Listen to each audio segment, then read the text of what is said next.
پرشکو اور پر رونق مسجد جمکران میں ابھی ہم موجود ہیں، جو واقعاً ہنر کے اعتبار سے بھی ایک شاہپارہ ہے اور بہت خوبصورت یہ مسجد بنائی گئی ہے۔ اس کی تاریخ کیا ہے؟ غیبت کبریٰ کے آغاز کا زمانہ تھا،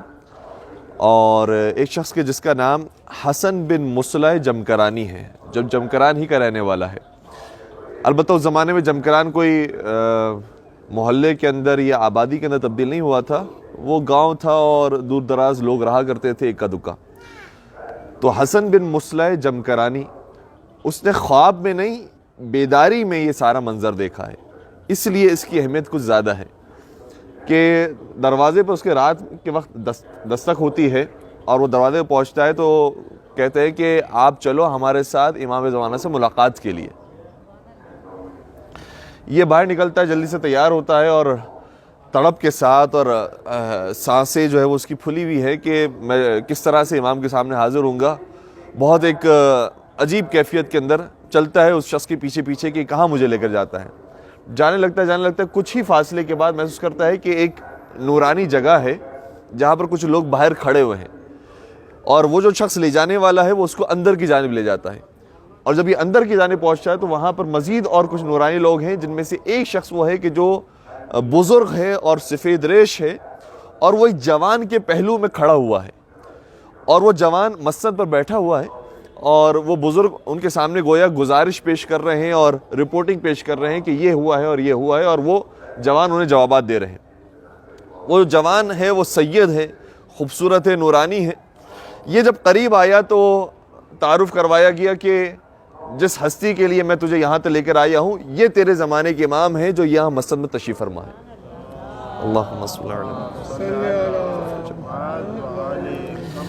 امام اسے کچھ سلام و دعا کے بعد ایک بات بیان فرماتے ہیں، اور واقعے کے اندر چونکہ حسن نام کے افراد بہت زیادہ ہے، اس لیے توجہ رکھیے گا۔ جس شخص کی ابھی ملاقات ہو رہی ہے اس کا نام بھی حسن بن مصلح جمکرانی ہے، اور امام نے کچھ گفتگو کے بعد یہ بیان فرمایا کہ تجھے معلوم ہے کہ یہ جو سرزمین جہاں پر ہم موجود ہیں یہ مبارک سرزمین ہے،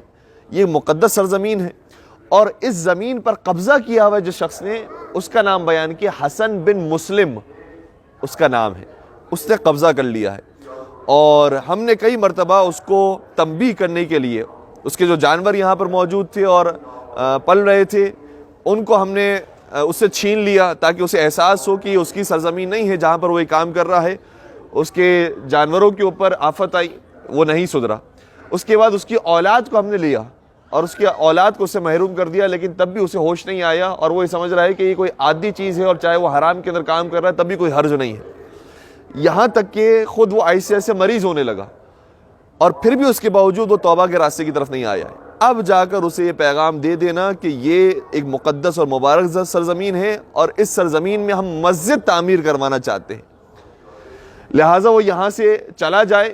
اور اگر وہ اب بھی نہیں مانا اور نہیں گیا تو اس پر ایک ایسا عذاب نازل ہوگا کہ جس کا وہ جبران نہیں کر سکتا۔ یہ حسن بن مصلح جمکرانی کہتے ہیں کہ عرض کیا کہ اے مولا، آپ نے جو بات بیان فرمائی میں اس سے جا کر یہ ساری باتیں بیان کروں گا، لیکن مسئلہ یہ کہ وہ میری بات کیسے قبول کرے گا، اور وہ کیسے جانے گا کہ ہاں امام زمانہ نے یہ ساری باتیں کہی ہیں۔ کہا کہ جا کر سید ابو الحسن، یہاں پر بھی حسن نام ہے، سید ابو الحسن جو اس علاقے کے عالم دین ایک معتبر شخصیت ہے، ان سے جا کر تم یہ بات کہنا جو میں نے بات بیان کی ہے، اور تم ان کے ساتھ مل کر جانا حسن بن مسلم کے پاس تاکہ وہ واقعے پر اعتبار کر سکیں۔ کہا کہ ٹھیک ہے۔ پھر مولا نے آگے بیان فرمایا کہ یہ سرزمین وہ ہے کہ جہاں پر اگر کوئی شخص آ کر نماز پڑھتا ہے تو 2 رکعت نماز یہاں پر پڑھنا ایسے ہی ہے کہ جیسے خانہ کعبہ کے اندر رہ کر 2 رکعت نماز پڑھی،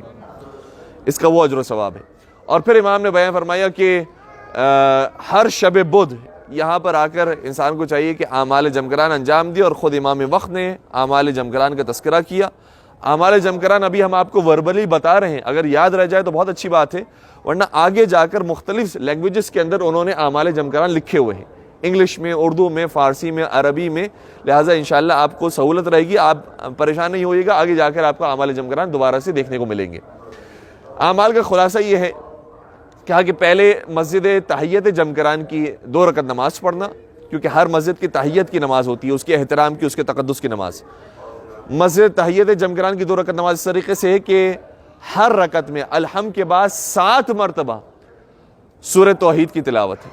7 مرتبہ سورہ توحید کی تلاوت، پھر رکوع میں جائیں، پھر 7 مرتبہ ذکر رکوع۔ اب یہ 7 کا فکر بار بار ریپیٹ ہوگا، یاد رکھیے گا کہاں کا یہ ریپیٹ ہو رہا ہے۔ 7 مرتبہ سورہ توحید، 7 مرتبہ ذکر رکوع،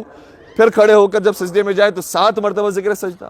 پھر بیٹھ کر دوبارہ سجدے میں جائیں تو پھر 7 مرتبہ ذکر سجدہ، اور پھر کھڑے ہو کر جب دوسری رکعت پڑھیں گے تو ویسے ہی پڑھنی ہے کہ جیسے پہلی رکعت پڑھی گئی۔ الحمد 7 مرتبہ سورہ توحید، پھر 7 مرتبہ ذکر رکوع، 7 مرتبہ ذکر سجدہ، 7 مرتبہ ذکر سجدہ، تشہد و سلام پڑھ کے نماز کو مکمل کر لیں۔ یہ ہو گئے مسجد تحیت جمکران کی نماز۔ پھر اس کے بعد 2 رکعتی نماز ہے، نماز امام زمانہ علیہ السلام کے عنوان سے۔ اس نماز کو پڑھنے کا طریقہ یہ ہے، اور اس نماز کو علماء بیان فرماتے ہیں کہ اپنے گھر میں بھی آپ رہ کر، اپنے وطن میں بھی جا کر نماز پڑھ سکتے ہیں، نماز امام زمانہ۔ نماز کا جب آغاز کریں گے تکبیرۃ الاحرام کرنے کے بعد الحمد شروع کریں گے، الحمد کا جب کنٹینویشن ہو رہی ہوگی بسم اللہ الرحمن الرحیم الحمدللہ رب العالمین الرحمن الرحیم مالک یوم الدین،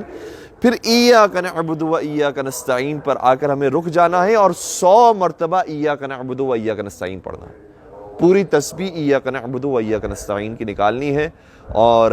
یہ گویا اشارہ اس بات کی طرف کہ ہمیں سمجھنا چاہیے اس آیت کا مفہوم کیا ہے، کیوں ہم بار بار اس آیت کو دہرا رہے ہیں۔ اس کا مطلب یہ ہے کہ ایاک نعبد و ایاک نستعین، اے خدا ہم سب صرف تیری ہی عبادت کرتے ہیں اور ہم سب صرف تجھ ہی سے مدد چاہتے ہیں، تو ہی حقیقت میں مدد دینے والا ہے، اور تیری ہی پرستش کرتے ہیں اور تیری ہی عبادت کرتے ہیں۔ اور یہاں پر ہم کا لفظ موجود ہے، یعنی ہم سب یہی کام کرتے ہیں، اور اس سے علماء نے یہ بھی اشارہ لیا ہے کہ انسان کو چاہیے کہ جماعت کے ساتھ نماز پڑھے، کیونکہ یہ جملہ یہ کہتا ہے نماز کے اندر کہ ایاک نعبد، ہم سب تیری عبادت کرتے ہیں اور ہم سب تجھ سے مدد چاہتے ہیں۔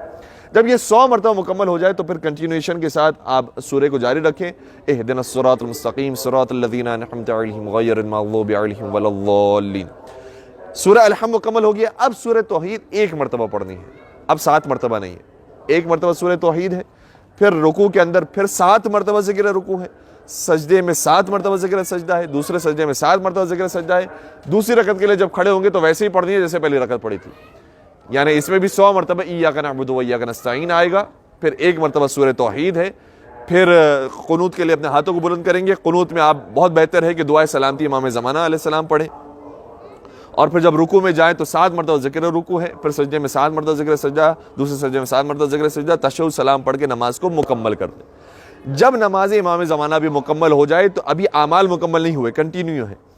نماز مکمل ہونے کے فوراً بعد بغیر کچھ اور کہے 1 مرتبہ کہے لا الہ الا اللہ،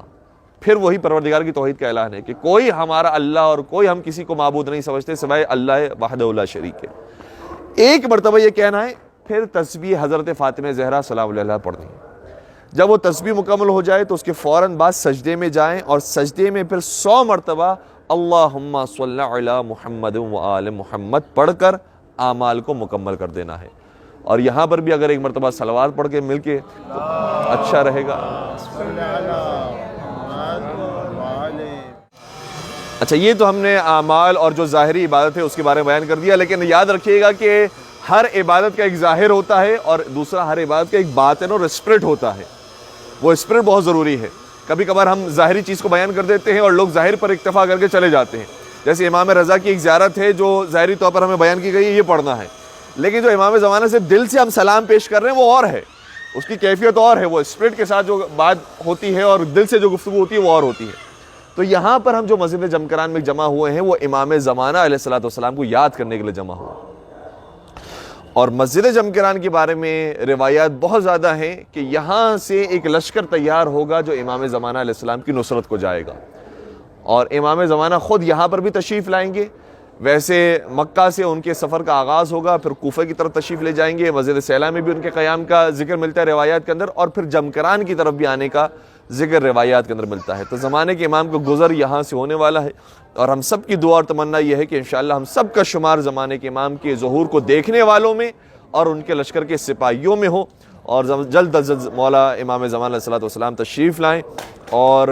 ان کے غیبت کے زمانے بھی پروردگار ان کی زیارت سے ہم سب کو مشرف فرما، ان کا 1 مرتبہ کم از کم موت سے پہلے دیدار نصیب فرما، موت کے لمحات میں ان کے چہرے اقدس کی زیارت نصیب فرما، اور موت کے بعد کے جو مراحل جو سخت ترین مراحل ہے پروردگار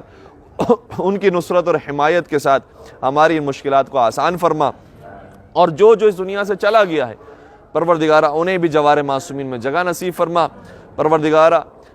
ہم تمام کے خدا نخواستہ اگر گناہ کبیرہ صغیرہ سرزد ہوئے ہیں، پروردگار تمام کی مغفرت فرما، اور تیری بندگی اور تیری اطاعت کے راستے پر ہمیشہ قدم اٹھانے کی توفیق عطا فرما۔ بر محمد و آل محمد صلوات اللہ۔